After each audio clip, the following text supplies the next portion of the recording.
जय जगन्नाथ शीत दिन शीतुआ सकाल को आपण समस्त को स्वागत। मो डोरेमन वाला बैग रे खाना पीना पैक करके मु बाहरी पड़ी कर्मस्थली को कार्य निजर तुलेला पर खाई देइथिली किछि कमला कमला को आम समस्त को फाइबर सांगे खाइया कथा। तापर हाथ रे लगे देइथिली लोशन कहीं हाथ आजिकल बहुत ड्राई होची चक रे लिखिला परे। तापर बिनी मु पळै आस्तिलु घर को घरे करथिली लंच रे थिरा बिरयानी बहुत ही टेस्टी थिला। दिन 3टा रे हीटर जाळी बसछि देखंतु हमर एठी एते ठंडा रात्रि मौसा देह भल नथिला टिके तो सेइति पे हम जाली देइथिलु निया माउसी मु जोगाड़ करथिलु निया।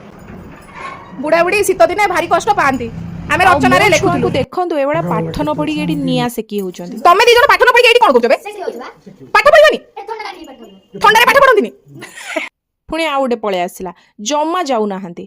तापरे मु पकई देइथिली झोटी मार्गशीर गुरुवार द्वितीय पाळी पई किछि अलसुआ झोटी पकईथिली। ए दी जनकर भारी इच्छा हितला मु जानि पारली तो मु कहली मो घर सामने रे पकई दियो काली देखिबा एमान को झोटी केम दिसछि।